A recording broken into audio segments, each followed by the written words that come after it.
Welcome. Here at the Giver Marketing Network, we don't leave you drifting out in space. We connect you to a coach who will help you build and grow your marketing business. Our process acts as a guide on how to connect with other businesses, maintain good relations, and establish a presence on the Giver Marketing Network. Each member within this collaborative group will have the opportunity to leverage your talent and influence, a true network effect. If you are looking to collaborate on more projects, welcome to the Giver Marketing Network, the most trusted and highest rated collective of specialists on the planet. Here we have a group of like-minded professionals who focus on making valuable introductions and helping each other grow by teaming up. Imagine Upwork meets a network and a coach. The talent collectively includes services like visibility and SEO, creating logos, designing websites, managing social media, outreach messaging, visual storytelling, and much more. Think of what you could do with laser-focused allies, strengthening your business while offering your talent to the entire network. Click near this video for more information.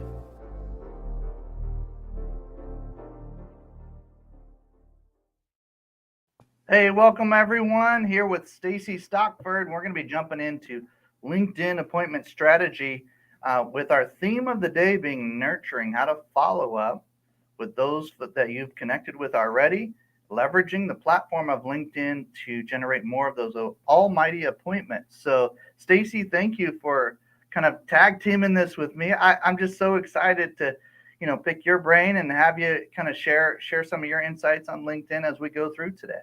Absolutely. Well, thank you for having me on with you, and welcome. And let's get going on this. This is LinkedIn appointment strategy is definitely something that I'm quite passionate about. It's a nice mix of how to reach out to your first degree connections in a non-spamming way, but then you're also using a short phone call to get to know them too. So the goal is to get them on your calendar to have that short phone call. So let's rock and roll. So my name is Stacy. I'm team coordinator and messaging specialist with the Giver Marketing Network. And this is our founder and CEO, Timothy Morgan, who's also our branding coach. So if you need anything in regards to branding, Timothy's your guy for that. The Giver Marketing Blueprint. So here we are.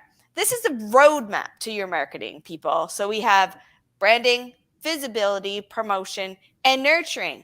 So the LinkedIn appointment strategy falls under nurturing, the follow-up system. We have all these connections. We make all these connections on platforms. However, what do we do after we connect? We need to make sure we have conversations with people. So we need to put that LinkedIn nurturing into place here. Coaching is the privilege of drawing out the potential within a person or a team. Our tribe, the most trusted network of marketing specialists on the planet. We can be confident in what we say in that we have a wide, vast range of people, over close to 100 people now into our network, and we are so proud and thankful for each and every one of them that are with us and works alongside of us, and they collaborate together so well in making our network this exactly what it is, the most rated specialists on the planet. So we are the highest, the highest reviewed on the marketing network. Here's a little bit about what our clients say. Hey, there's a familiar face there. We had Kirk Van on last week, and he was helping us with promotions. And we helped him a while back with getting the opportunity to have some really great connections that resulted in some great revenue for his company as well. Our core values, we have very strong core values within Giver Marketing Network because we understand and hear the pain points that other marketing professionals or other business owners have ran into with marketing professionals. So we stick to our core values very strongly. Collaboration is very big for us. Results, efficiency, bring your most positive attitude forward to any project, transparency, and of course, you're high energy to our network. And when clients are working with us, we ask that they hold us very strongly to all of these core values as well. Who benefits from this masterclass? Are you hungry to grow, coachable? And hey, are you passionate about what you're doing? Everyone is going to benefit from this masterclass. We have a formula here, and this is the best little meme that we have. Good information is amazing, but what about some application? Because you need to have both to create the results that you want in your marketing. You can hear all of this good information, but if you don't know how to put it into play, how are you going to get the results that you're expecting? So this is what we do here at Giver Marketing to help you. All things being equal, we do business with people we know, like, and trust. Bob Burg, the Go Giver Sells More book, is amazing. It has a great perspective in this. And this is where our name came from, Giver Marketing. It's Bob Burg's The Go Giver had a big part in this. Marketing defined. That is our pre-sales communication, something that I personally really love to do is that pre-sales communication. So we have the branding, the visibility, promotion, and nurturing. If we don't have good, strong conversations with people, really, we don't get to go anywhere else. We need to nurture those. And it's almost, we have forgotten the power of conversation, of good conversation. We have literally, I think it's a struggle now for a lot of people to have good conversations to lead into these pre-sales communications. So there's a lot of pieces to it. Marketing and sales. Marketing, where does it go? Get you to the red zone. Sales gets you to that green zone, the end zone. Of course, that's where everyone wants to be, is in the sales zone. However, you need to do really good marketing out there first, and you need to be able to follow through with your marketing and to follow up and see how your marketing is doing. So there's so many things that you need to do here. Oh, 1 second. Go.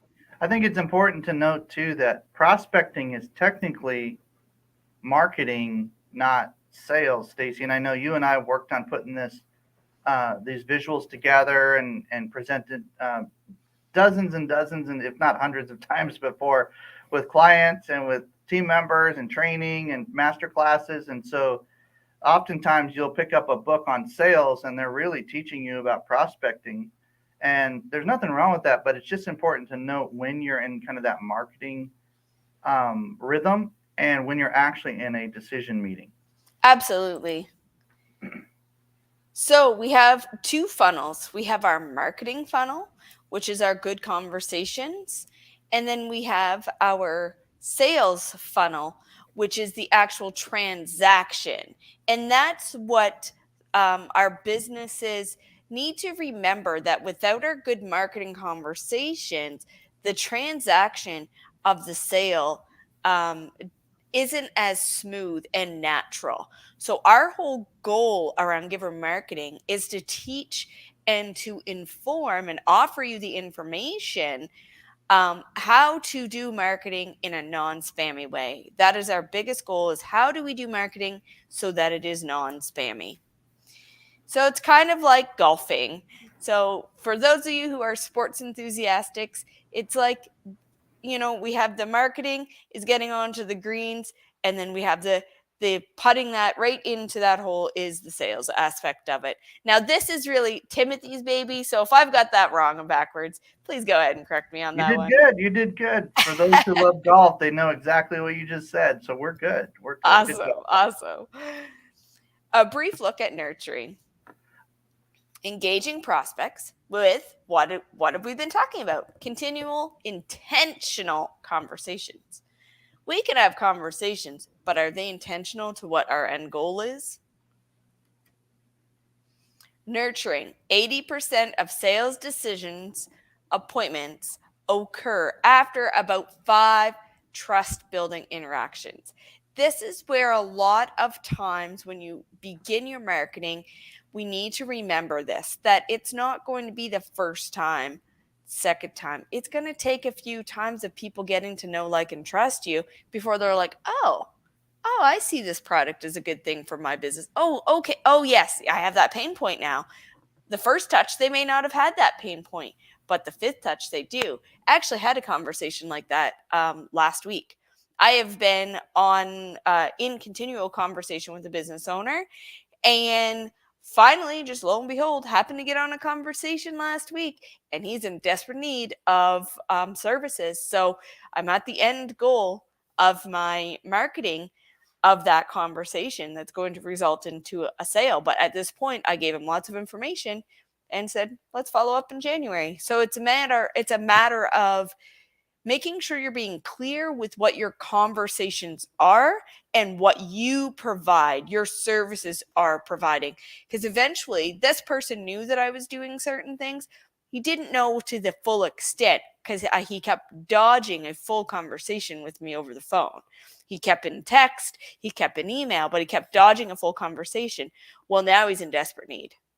So, of course, he spent time on the phone with me. So that took about 5 or 6 touches in the last 3 months or so before I could get on a call with him. So I guess the point of what I want to say there is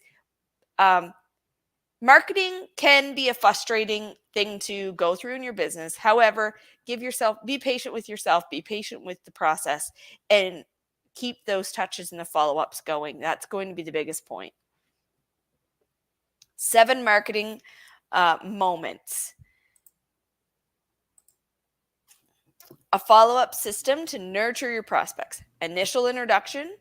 Make sure you got an origin story there. Like, okay, we don't really need to jump right into our services. We need to find out, how did you get started? And that's starting to build that trust. Why are you passionate about your services?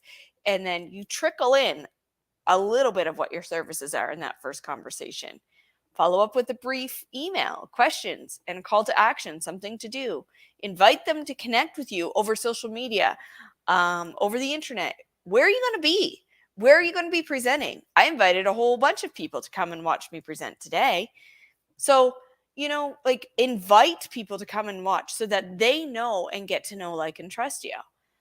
Give them something of value. So what is it that you can give back to a business owner that can get them thinking in the right aspect? It's like dangling that carrot. You've got that carrot right there, but they're not going to take that bite of that carrot until they really understand how that carrot is going to nurture their business and going to nurture them and help them get through the pain points that they need. Invite somewhere where you're going to be. Personal notes without pitching. That is so key. We don't want to be sending out all these long pitches and telling everybody everything through a text message or through an email. Brief notes, personal notes. Make sure that it's feeling like a general text message interaction. However, you see someone on LinkedIn, they've got a new job position, they've got a new thing added to their business. Well, how about you go and congratulate them, drop in their DMs, and make sure that they know that you see them and that you see what they're doing. And then the last touch would be try and get them to that 10, 15 minute phone call. During that 10 or 15 minute phone call, you're going to exchange stories, swap stories, and learn how you can help one another. Move at the speed of trust. Don't sell too quickly. I'm going to pass it over to you, Timothy. Yeah, when it comes to sales and marketing, it's important to know where you are, and if it's the right time and there's a need and it's clear there's a match, then you need to ask for the sale. Otherwise, you're just hiding something that they need. That's rude. So you want to definitely offer your services or a product when the time is right. Otherwise, people will get frustrated. You'll get frustrated, and you don't really have a business unless you have sales. So we gotta really zero in on that. So that's about all I have to say about the sales. We're not sales trainers, but as we jump into LinkedIn, boy, this gets fun because we start prospecting in a kind of a modern way, and people don't feel bombarded or spammed or feel like you're kind of interrupting their day or anything like this, which it's fine to interrupt at inappropriate ways, but LinkedIn is a really special place. It's very different than Facebook. Absolutely. LinkedIn, some fun facts: over 85 million users, probably more than that now, up to over 60% since being acquired by Microsoft in 2016. It's the number one channel for B2B marketing to distribute content. 80% of B2B leads come from LinkedIn versus Twitter and Facebook. Average income user of LinkedIn is nearly triple of Facebook. That is something that's very important to take into consideration when you are marketing. 41% of millionaires are on the platform. Open rate is doubled than what it is of a typical email campaign. And why is that? Because when we do a typical email campaign, it shows as coming as a mass email if people are paying attention to the froms on that. It can show that. Whereas when we're sending out a LinkedIn message, you're sending out an authentic, original LinkedIn message to someone, and it's not having the same vibe. It has that more personal vibe to it than, oh, here's another email. Here's another email. Email has its place as well. Don't get us wrong. Email definitely has its place as well, but it's a little bit further on in your touch points where the email has a place. Once they already know who you are, then they're interested, and then that's a good time to put you on the email. Digital marketing mix. So the B2B digital marketing mix, as you could see, we've got 92% over on LinkedIn, and it goes down from there. So when we see on LinkedIn, if you're using your LinkedIn account properly, you can see who's viewing your personal account, and you can see that going up as you're getting the interactions happening. People are going and looking at your personal account. So this strategy we're teaching you today and letting you know about is all using your personal account. It's not using a business account. That's a really key point here, because that's where we keep the connections and the communications very original and personal from one person to another. Of course, it's okay to have a business page, but that's not what we're talking about today. It's very, to be very clear, it's your personal profile that you originally opened your account with. Absolutely, absolutely. And as Timothy said, it's great to have a business profile for sure. It definitely is. However, this is all about the personal accounts here. So hundreds of connections is what you're going to learn how to make today. Booking more appointments, no cold calling unless you really enjoy it. That's kind of me. And I don't do it in a chasing people way. It is my forte though, cold calling. But in a very, again, non-spammy way. So this strategy is not teaching you that. This is teaching you some warm approaches, some extra touches approaches.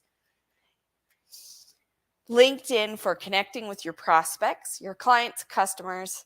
Hey, maybe you'll find a team member. What about a power partner? What about preferred vendors? Those are all very important things to have in your business, because we all, it's a food chain, right? So we all have to remember that once we are supporting each other, collaborating together, we all have a thriving business. LinkedIn strategy. Typical results: 10 to 15 warm appointments in a month. On average, 5 to 10% of the connections will book a call using our messaging, sequencing, and scheduler methods. Stacy, a lot of people ask about these kind of metrics or these KPIs.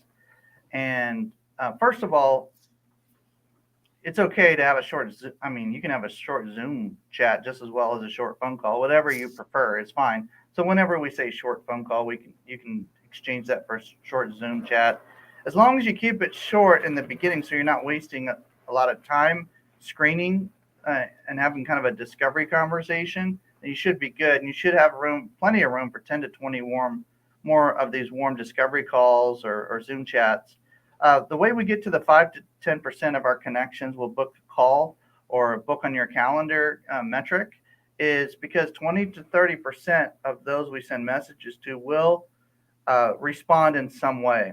By the way, that open rate is really high. So if your average open rate for an email is 15, 20, 25%, depending on industry and what you're doing, the open rate or the ability to actually click on and see the message from your prospects will be double that on average. So you're looking at 50% plus are going to see this eventually, and 20 to 30% of your messages will get a response of some kind. And then another 20 to 30% of those will book an appointment. So you're going boom, boom, boom, right into appointments very quickly using relationally intelligent messaging, which Stacy's going to talk about. Absolutely. So here's just a snapshot of a calendar. So everything that you see in green is booked from this strategy. How did we discover it? Well, kind of by accident. We had an intern that needed something to do, and Timothy had a conversation with them, set them up, and hundreds of appointments later, we knew that this was something super special and that it worked. Can I really do this myself? Yes, yes, yes, yes, you can do this yourself. Be professional. It's not worth sending annoying pitching messages to anyone in order to get a response. Please don't do this. I've seen so many accounts that have had long, pitchy messages, and as soon as the person connects, another message goes out before they even say anything back. Please be cautious of this. If your account is being pitchy, you are going to just be seen as a spam bot right away. And that's not your intention. So this appointment strategy that we're going to show you, it's no ad spend and no spam. Okay, let's get this going. What do we need? What is it that we need? Well, personal LinkedIn account with clear messaging, clear images, and an online scheduler. So an example of a tool that you can use to create an online scheduler is Calendly. Probably one of the most straightforward starter up calendars that is out there on the market. There's plenty there. However, Calendly is really good for a starting point. And I can also always help you with getting that set up. Have no problem with that. Main pieces of your profile that we need. So you need a nice, clear, crisp image. And it's really important to note the size of the banner image that you need. So there's a size written there. Take a screenshot of this slide because it's quite important to know. A headline. Your profile picture, I'm going to add in here a little bit. It's not a point here, but your profile picture should be like you're seeing here on the screen, like a head and shoulders picture, not one that's far back, very clean and crisp. You want to be able to see the person very nice on their profile. Headline. What problem do you solve? What are you offering as a benefit to business owners that they're going to look at your profile and go, oh, I need to get in touch with this Timothy Morgan like right away. In your about section, tell a story while explaining why and how you help your audience. You don't need it to be super long. It doesn't need to be all about, what you did from the time you started working at 13 years old or whatever the case may be. It needs to be a relevant story to how your business works and how you solve that pain point for your audience. Media, if you have some media things, someone will find this an interesting value. You're popping it on. For example, this live stream is going to Timothy's account. So this is always media that is out there and that we are promoting on his account on a weekly basis. Experience, keep it relevant.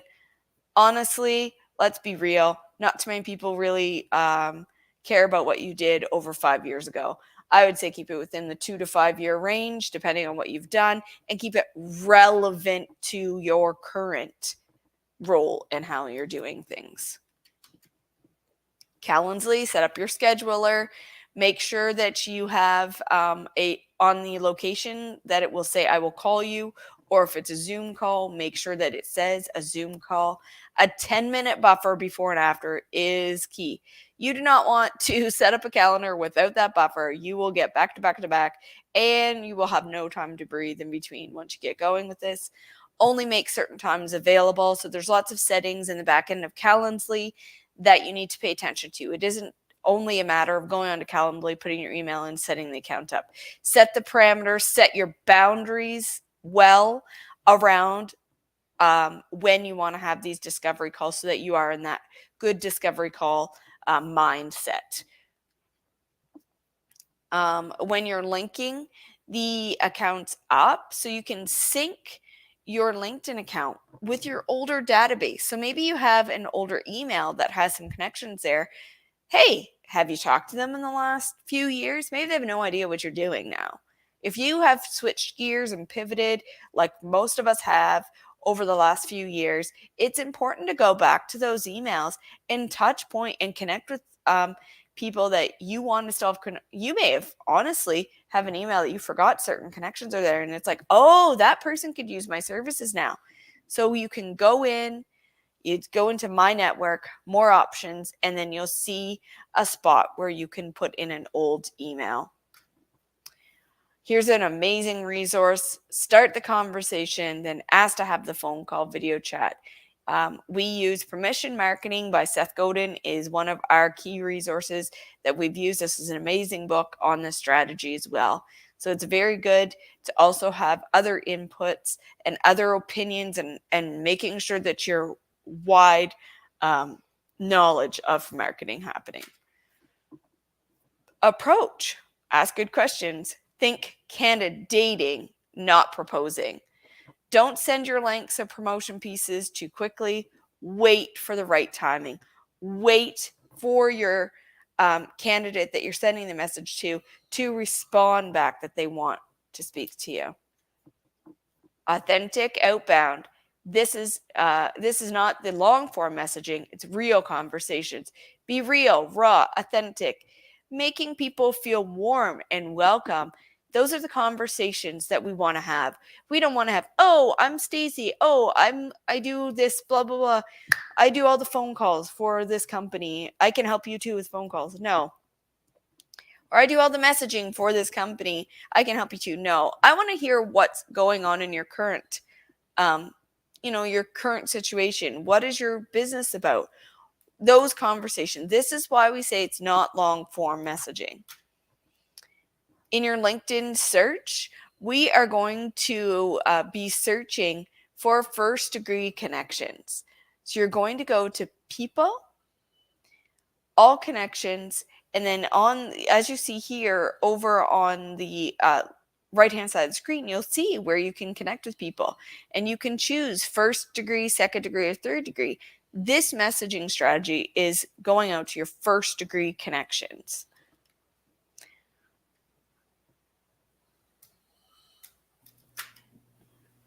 The current first degree connections. It's been a while since we connected. Are you open to a quick call / Zoom chat in the next few weeks? This is a very good way to get that icebreaker conversation going. As you can see, we don't have a hello to anyone. We don't have a hi or sign off. You never want to sign off when you're sending out these messages. As soon as you sign off, you've pretty much closed the conversation off. So you're asking open-ended conversations, and before you send anything else, you need to make sure you're waiting for a response. You can send something similar to someone you've recently talked to. So if this is someone you've recently talked to, change the message up just a bit. Hey, we talked last week about XYZ. Wanted to follow up to see what your thoughts are on that. Are you open to a part 2? So you would change it a little bit like that for example purposes. Messaging, you can also track the conversations. So when you go under your messages, you can see who has sent you back messages, and you want to always check your unreads. So when you hit messaging, right, there's like a little hamburger menu there. If you click on that and hit unread messages, you're going to see all of the conversations that are coming back and forth where you may be, if you're getting a lot going, but you're not sure if somebody has responded back a while back and maybe you missed it, this is a good place to look. Anytime that I'm working in a LinkedIn account, I most certainly, that's the first thing I do is go and clean up any unread messages and make sure that there's no ads ones or spam ones happening that are kind of cluttering up the inbox. So make sure it's nice, clean, crisp inbox that you have to work with is a good thing to start off as well. So when they ask why, so you can have a message that you send out like this: mutual benefit, valuable introductions, hoping to update, get an update and see how we can help each other. Or the one that I personally like to use as well is I like to collaborate with other business owners and wondering, how that could happen. I'd still love to have a chat to learn how we could collaborate and work together. So once they have agreed to the call, very important, very important. Let me repeat that. Once they have said, yes, okay, sure, I would love to have a call, then you could send out a message, something similar to this. Sounds great. So we don't play phone or message tag. Find a day here and drop your booking link.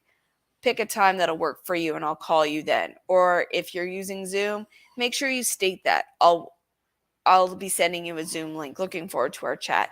Make sure that your contact that you're making when they get to book the appointment, they know if it's a phone call or a Zoom call. That can get very confusing if you're not super clear about that. Either works very well. You can make it, it's super easy to make that work. Just make sure that your messaging is clear to what you prefer. Reminder, only send out the links. Again, as long as you get an okay, a sure, yes, sounds good, do not send the link before you get the permission to send it. There's another part to this that we can use as well. I can share a little bit about this part, Stacy, if you want. Absolutely. Go ahead, Timothy. Thank you. So Stacy did such a great job with that first degree connections. When it comes to your second degree, which in LinkedIn, that just means a friend of a friend, right? A connection of a connection. That's your second degree person that you might want to reach out to. Like, for example, if Stacy's connected to a lot of people from the dental world, and I have been thinking about working with more dentists as a fractional CMO, I might ask Stacy, hey, Stacy, I know we're in the same network. We kind of do some similar things every once in a while. However, I'm really doing more fractional work. So would it be okay if I reached out to some of the dentists on your LinkedIn profile? And would that be okay to drop your name when I reach out to them? Well, that's really easy to do on LinkedIn. And all you have to do is ask permission, like I just did basically with Stacy. She can think about it, say, let me think on it. Yes or no. If you ask 3 or 4 people, you're going to get at least 1 or 2 yeses. So if I asked Stacy and she said yes, then I would go into a second degree strategy. So this is assuming you've already connected with all your first degree connections, kind of your warm market, your low hanging fruit, your warm audience, if you will. And then now we want to go into that second layer of that second degree connections, which can be very powerful if you drop a name. This is what a lot of the LinkedIn strategy people will not recommend or they don't bring up, is the power of dropping a name, especially if you've actually gotten permission. Now, I want to emphasize, you do need to get permission. I had a miscommunication with a mentor of mine early on, and he thought I was saying one thing. It wasn't clear. Be very clear. Look, I'm reaching out to your people, dropping your name, and here's some of the language that we ended up using along the way. If we want to click to the next one, Stacy. By the way, none of this that we're talking about has really anything to do with the InMail, which is kind of the paid feature of LinkedIn. So you can use this with a free account, a premium account, a Sales Navigator account, whatever type of account you want. Doesn't really matter. So when you go into your second degree connections, all you do is use that same filtering that Stacy showed you earlier. Instead of saying first degree, click on second degree. And then generally you put in an influencer's name in the connections of section. You can do that on the right side of the screen there, or there's also another way to do it in the upper left quadrant as well. But bottom line is you put somebody's name in there. Like if I put Stacy Stockford, second degree, then I have the ability to reach out to her people. When I add the note, it gives you an option to add a note on desktop. There's also a way to do it on mobile. It's just a little harder to find. I think it says like include a note, or it's a slightly different look, but this is the desktop view. So whatever it takes, try to find a way to add that note when you reach out to somebody for the first time. And then you can say, Stacy Stockford connected us, or Stacy Stockford recommended we connect, something along those lines. Would you have a few minutes to chat on the phone in the next couple of weeks? Sometimes I'll say, would you be open to chatting on the phone, or is Zoom better for you? Question mark. You can do all sorts of variations of this, but the point is keep it to, a couple of sentences. Drop the name for credibility. You're basically leveraging borrowed trust. It's a type of micro authority branding at this point, or leveraging somebody else's name. So you're basically leveraging credibility or borrowing credibility from somebody else because they're first degree connections, and you now want to have them as a first degree connection. So everybody wins. It's important to note that Stacy Stockford gets a little bit of top of mind awareness here because I'm dropping her name if I did this. And I get a win because I get to meet a new person. And we all know how fun it is to meet a new person when it comes to business networking. And the person that I'm reaching out to gets kind of a double encouragement to get their business going and doing different things, and they get to meet a new person. So everybody wins. It's a triple win when you do it this way. So we really enjoy using that. There's other aspects of LinkedIn that, Stacy, I think we do have time for this today. If you'd like me to, I can just go through it very quickly. Yeah, for sure. Go ahead. So a lot of times a second degree connection will accept your request. So let's say I reached out to some of Stacy's people. They accepted the request, but they didn't respond because of the way LinkedIn has that kind of set up. Don't worry about it. Just send them a follow-up message later if you want to, because it shows you who you've sent connection requests out to. You can circle back. If you dig deep enough in the back end of LinkedIn, you can find out who hasn't responded by just looking at some of the messaging, and then send them one last shot, a second message, if you will. But keep it super chill, keep it super relaxed, because you're not forcing them to connect with you. You're just making sure they didn't miss your note. You can even say that, hey, just in case you missed the note when I sent out the connection request, I was open to swapping stories on a quick call, or having a short Zoom chat. Is that something that you'd consider? You can rephrase basically the same thing you said before, but just give them a second chance to go ahead and book something with you, or ask them that question. Absolutely. So this kind of goes back to what we were talking about, the unread messages as well, because sometimes it depends on how the settings are.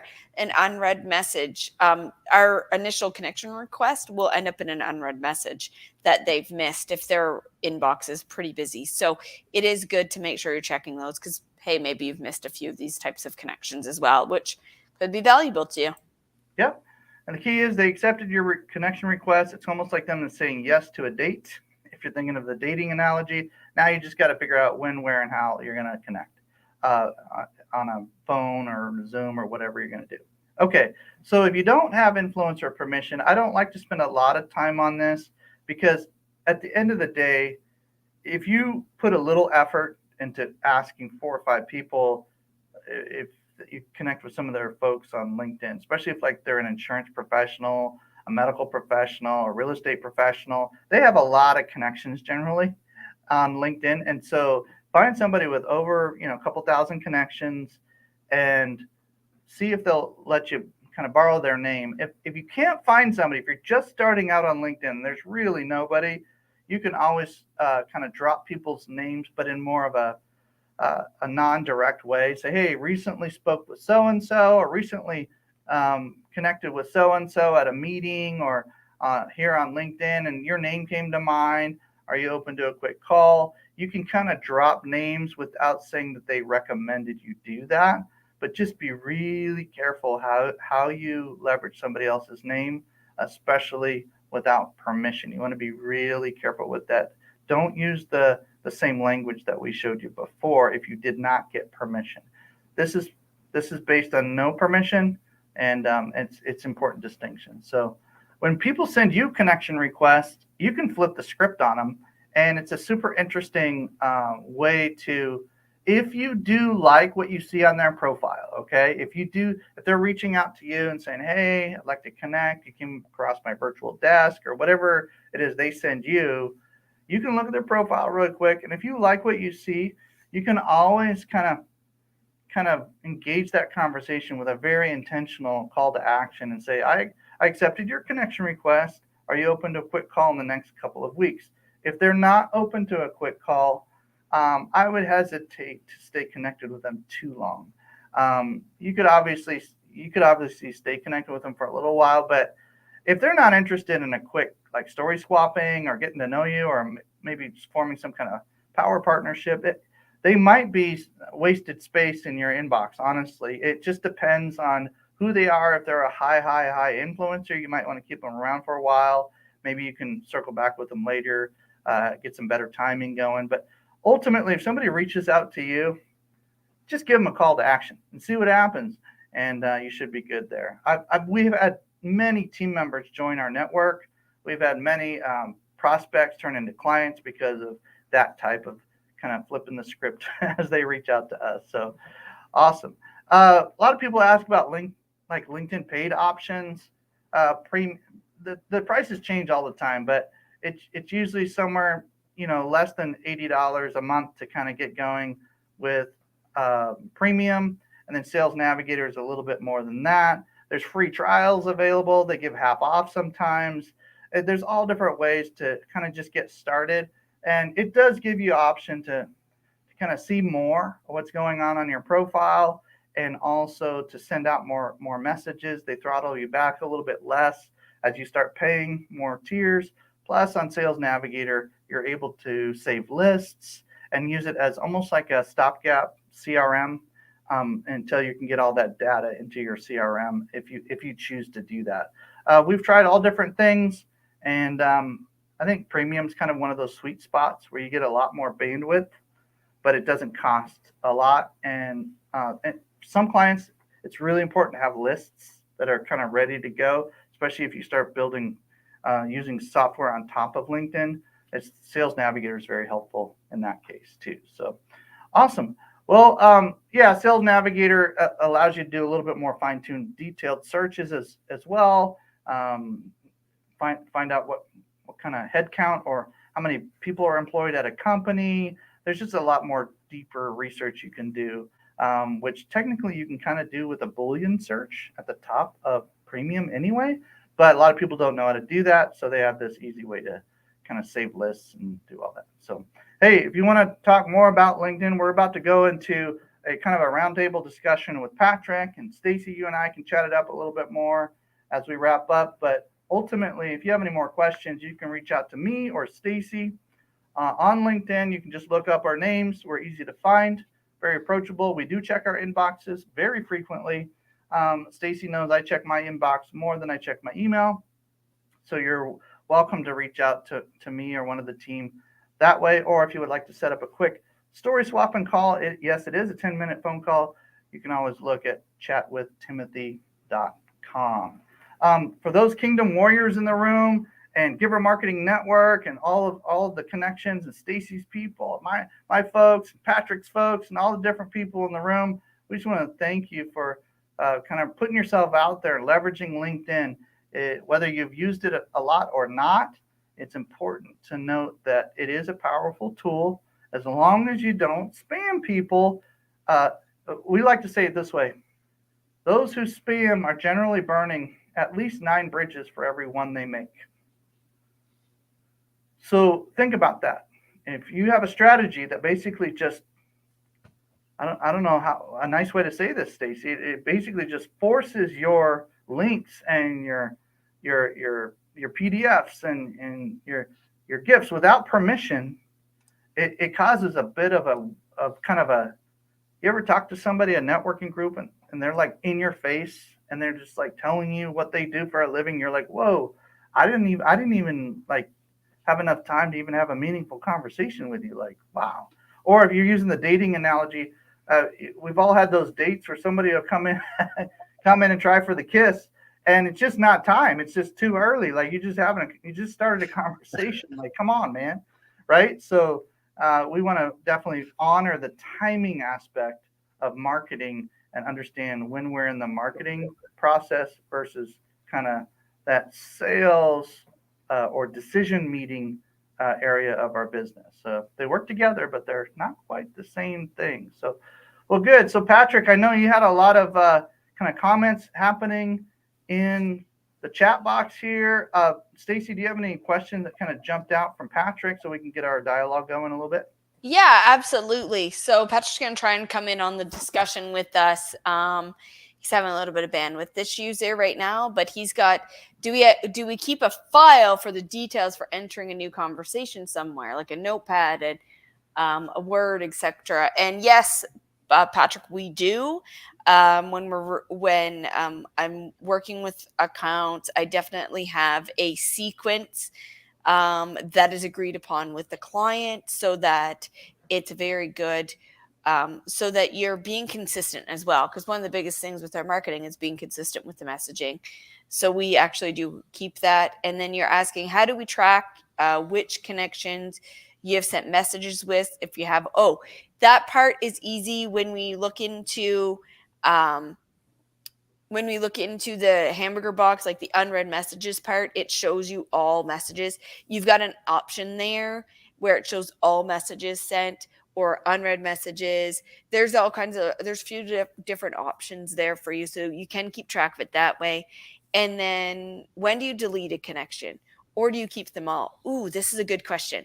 So deleting a connection, in my experience, and Timothy, you might want to jump in on this too, is if this person has either switched out and you are no longer in alignment to what your business is and what you currently do, or if you've sent them, you had a conversation and then you tried to follow up a few times, and let's say it's been well over a year since you've kind of connected with them, then sometimes I'll look at it and be like, is this really worth a connection? Is it worth their numbers?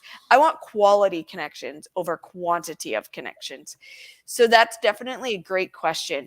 The other thing that you can do as well is if you've sent out connection requests, you can look to see who has accepted and who hasn't. So if you have a whole bunch that are just sitting there to be connected with, and it will tell you, I sent this connection 3 months ago, and they still haven't connected with you 3 months ago, that's a pretty good chance that they're not an active LinkedIn user. So you might want to withdraw that connection to be able to make room for more positive connections. And sorry, I guess maybe positive is not really quite the right word there, but more engaging connections. So if there's something that's sitting there in your connection request that you've sent out and it's like over 3 months old, you may want to look at that profile again. Well, is that still in alignment with somebody who I want to reach out to? So you can withdraw that as well. Those are all little details that if you would like me to go over with you, it's things that I've learned as I've worked through accounts. Please reach out to me, and I'll definitely show you where to find those buttons and maybe give you some insight if you need that, Patrick. Super. Can I so appreciate that. I think one of the things that the reason I was asking some of those first questions were because for me it's difficult sometimes on LinkedIn to go, okay, so I've been talking to these people, it's over here on the right hand side, I got this list of conversations going on, and and then I've got this other side with all my contacts, and then, I can do the unread thing, but, I've got over 1,000 connections.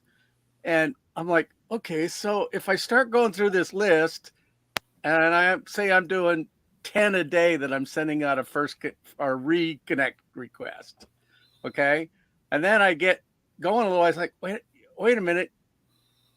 How can I list these out, or how can I keep track of them? Almost like a CRM, but it's like, how do I make sure I'm contacting the right people, or I'm not missing somebody because they got down to 200 and I'm like, oh, okay, now where was I? Oh, You know what I mean? And if I'm right, if I'm not thinking of this the wrong way, you can only do. I mean, each message has to be individual. You can't do a bulk message to everybody on your list, right?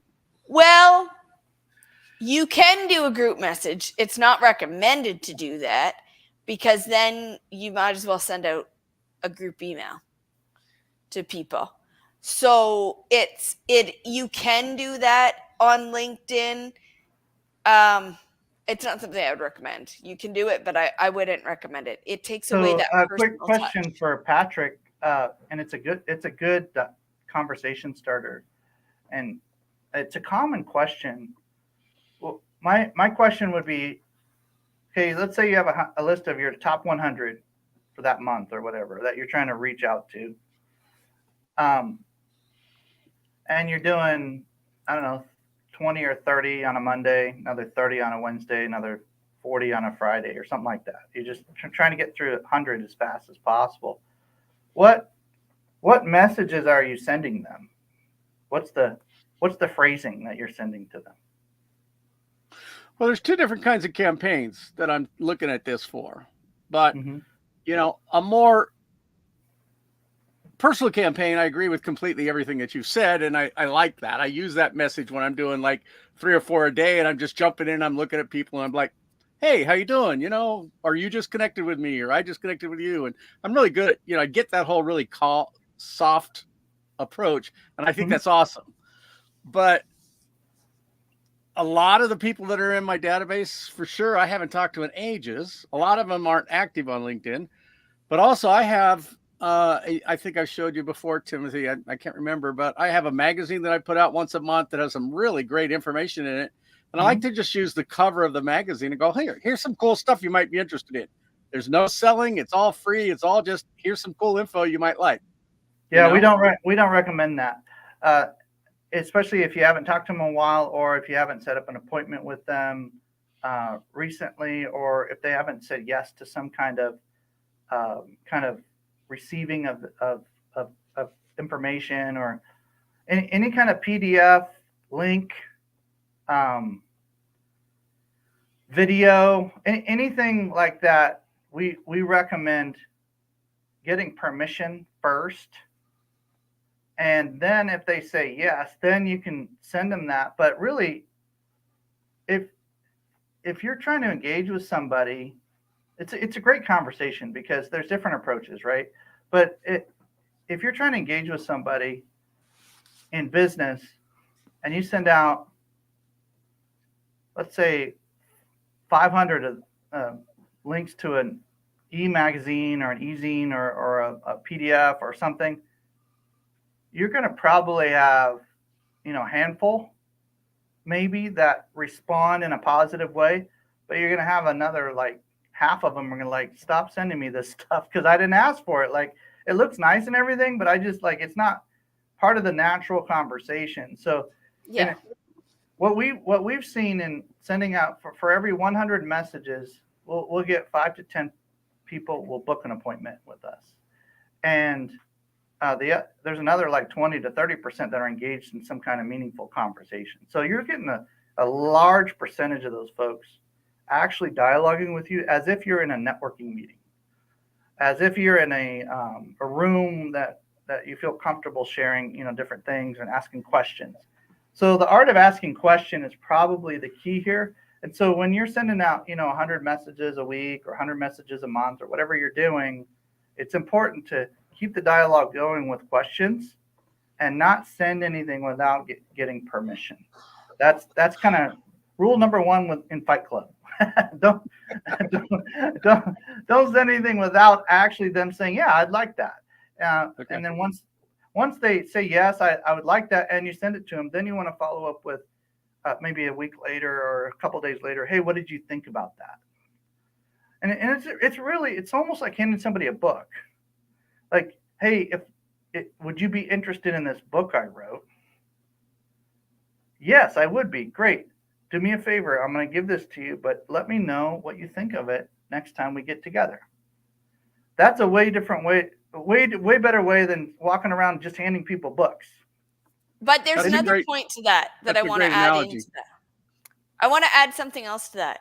So, okay, so if you ask permission for your magazine, for your example, Patrick, to be sent out, and then you can say, let me know, but how about you take it one step further and say, hey, I'm going to connect. Is it okay if I connect with you again in 2 or 3 weeks time so you can give me some feedback on what you read? Like, Brilliant. ask them Brilliant if you campaign. can connect back with them again, because that's, again, asking another question and getting permission to do that back connection again versus let me know. Because if you tell somebody, oh, let me know what you think of it, Yeah. Hey, good call. 90% of the time they're going to, Yeah. they'll look at it and they'll totally forget about it. But if you Thanks. are doing your nurturing system well, you're going to ask them when a good time is. Hey, can I connect back with you in 2 weeks time or 3 weeks time? Like, because then there you're kind of putting a little bit of accountability back to them that, hey, they agreed to this. You want to know what they think of it, but you're giving them a time frame that you're going to touch point again. Smart. So they can expect that time frame to come back to. I've been using that a lot with my clients as well, is asking them what, okay, you're busy right now. You can't talk right now, or I can't get you on an appointment right now. That's okay. Is it okay for me to follow up with you again? And then they're expecting that follow-up. If somebody says, listen, I really am busy for the next 6 months, I literally can't get to it, then you are going to put them on your further down the list of a contact. So if you're running your contacts correctly in your nurturing system, and if you're using a CRM, and for those of you who don't know what a CRM is, it's a platform, many out there, that is a customer service relationship manager. So it's helping you to manage your contacts. So just so everyone knows what CRMs, but asking those questions and setting reminders and using the tools at hand is what is a very key point to your nurturing system. I love the concept that we kind of brainstormed together, because if you had a campaign where you sent everybody in your first degree connections a message, with rare exception, hey, I just published my new e-zine. Is that something that you would be interested in taking a look at? ? And you just leave it. You send that to several hundred, if not, 900, like almost 1,000 people. You're going to get probably a couple hundred people say, yeah, I'd love to take a look at that. I love you, Patrick. You're awesome. Send it to them, and then send that message that Stacy was just saying, hey, here's the e-zine, but I'm going to circle back next week and just see what you think about it. So I look forward to our next conversation. Does that sound good to you? ? And you can even be that assertive with it, because I'm more of an assertive personality, but you can also be more chill with it. But bottom line is asking these questions along the way: permission to do this, permission to do this, permission to do this. And before you know it, you got a permission to book an appointment. And that's really where the holy grail is. A lead is worth $1. An appointment's worth $100 or more. So we really want appointments, especially if you want to do business with somebody. You're going to end up setting up an appointment. You're not going to sell them something over LinkedIn like that. That's not, unless it's like a $5 item or a $10 item. You're not really going to sell something over LinkedIn unless you've had previous conversations or something. But bottom line is, that's a good idea for a campaign. And then another tip too around keeping track of your connections as we kind of land the plane today. There's a little tool called Link Match. LINKMATCH. It syncs up with your CRM. And so it keeps track of all the conversations that you're having. And it'll kind of zap over. You can also use Zapier in some cases. It zaps over your inbox messaging over to your CRM. It's called Link Match. And it's like a Chrome browser. It kind of lives on top of LinkedIn and what you're doing. And then there's also other like automated tools that you can send out messages through. They're basically like bots that send out messages for you. But we only recommend sending those out really the first message. And then some of them are sophisticated enough to where if they don't respond after like 3 days, you can send out a second message. But we don't like to send out multiple messages through a bot. We like to send out maybe one message until they respond. Maybe a second message until they respond is the key. And then the bot shuts off, or the automation shuts off. And then you're able to go in as a human and kind of have an intelligent conversation at that point. Once they respond, it's on. Like, the human should be involved. But to get out that initial outreach message, you can use, there's all sorts of tools. Like, we have a whole masterclass on tools to use on top of LinkedIn and other places. So reach out to us if you're listening to this and you want to experiment with some automation. That's great. But those are two tools. Plus, LinkedIn itself, check this out. LinkedIn itself has that thread of messaging that you had with that person beforehand. I highly recommend, if you send out a note with somebody or just had a phone call with somebody, type in a couple quick notes in LinkedIn after your phone call, after your Zoom chat. Say, hey, it was great talking with you on the phone today. Look forward to circling back about that thing that you mentioned. And it's just like the quickest bullet point. It's almost like what you put in a CRM. And then if you use Link Match, it'll grab all the notes you were just taking kind of in the LinkedIn messaging. It lets people know you're paying attention. So you're just reiterating what you talked about, and then boom, it'll sync over to your CRM, and then you only have to enter it once. One of the keys to automation is preventing you from entering things twice.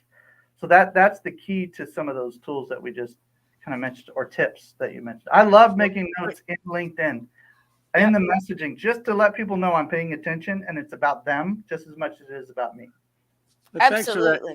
That was kind of my big thing, was the whole CRM. How do you track, not having to do it twice? I'm all about automation.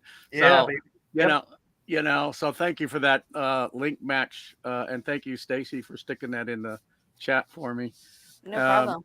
Great tool. I'm going to use something. I'll take a look at that. And I have tried some of the bots, or some of the companies that have the bots. And, like you said, the campaigns can get too long. And I've had, LinkedIn send me some kind of, hey, maybe you better back off kind of messages. Yeah, you got to know what you're doing. If you're going to get into the automation side, we recommend no more than 100 messages a week. We recommend our rhythm. Actually, our action assignment, ladies and gentlemen, for this week is 100 messages in a week, but spread it out. Do 35 on a Monday, another 35 or 40 on a Wednesday, and then another 30 or so on a Friday. Like, spread it out every other day so that LinkedIn doesn't get upset at you, and you're still reaching out to those 100 people a week. I mean, how cool would it be to have an extra 5 to 10 appointments every week? Yeah. That's basically what we're guaranteeing here if you send out 100 messages.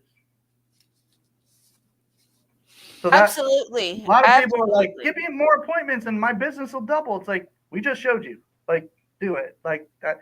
I started with 1,000, I started with 0 connections, just like you, Patrick. Now I have 9,000 connections or something.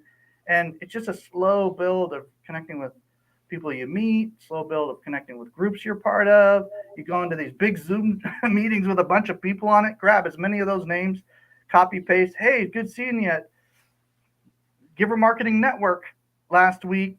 Boom. Are you open to a quick call? Good seeing you at Giver Marketing Network last week. Are you open to a quick call? Good seeing you on Giver Marketing Network today. Are you open to a quick call? Just send out the same message to all 17 people you see on the Zoom chat or whatever it is. And then now you have some context. You have notes inside your LinkedIn messaging, and you probably end up with 4 or 5 appointments out of that one meeting that you had at some networking meeting or whatever it was, right? Absolutely. So, DC and I have been doing that for years, and it's just insane how many appointments did I book last year using this method, Stacy? Like 1,000? Like 1,000 appointments, pretty close to 1,000 appointments that were booked. So we know it works. Like, it's not so complex that you have to use automation. You don't have to use automation to do this. We've done a little bit of that here and there, but and we do have power partners and team members who have built like in-house automation. We can connect you with those people. They're great, and there is a time for them. Like end of the year, like Happy New Year note. Would you like to circle back sometime in the new year? That's a great message. Are you kidding me? Like, hope you had an awesome 2022. Are you open to circling back in the new year? That I would send an automated bot. I would just send that out to like all 1,000 people, click, boop, done, and then go and do something else. And then the 200 or 300 people that get back to you, you lead that conversation to an appointment, and you're booking out. Like I'm booked out to what, February right now, Stacy? Like, and we're in December. If you're watching the replay, like this is a, like, so you can get to the point where the first part of your year is just lined out with great appointments. And so we want to see that with everybody that we can, and we're glad to be able to share the special sauce behind the scenes of how Stacy does this, how I've been doing this, and a lot of our team members. Gosh, I mean, we probably have, I think between the gentlemen in our network who built the software and just our team members using this kind of, strategy, we've sent out over 5 million messages, and we've probably booked tens of thousands of, if not hundreds of thousands of appointments. So we know the data. We know how that, this actually does work. As long as you keep it super simple. Get it simple and it's repeatable, and you're not having to question whether or not to send this to this person or that person or this person. Like just to send it to as many people as you can, and you're good. You're good. So absolutely. So on that note, we're at the top of the hour, a little bit past. Thank you so much for joining us here at Giver Marketing Tuesday session. Same channel, same place with us here next week, 8 a.m. And we are talking about branding. The following week, January 10th, please keep your eyes open. We are doing a Giver Summit, a Giver Marketing Summit. We have over 15 plus speakers on for our session. So it won't be our Patrick's going to be speaking. It's going to be awesome. Yes, exactly. So we have Patrick, we'll have Patrick on, and myself and Timothy and many of our other team members. We're going to talk all about marketing and different ways to market. So please come and join us January 10th, 8 a.m. Pacific time for that as well. Have a great day. Thank you, everyone.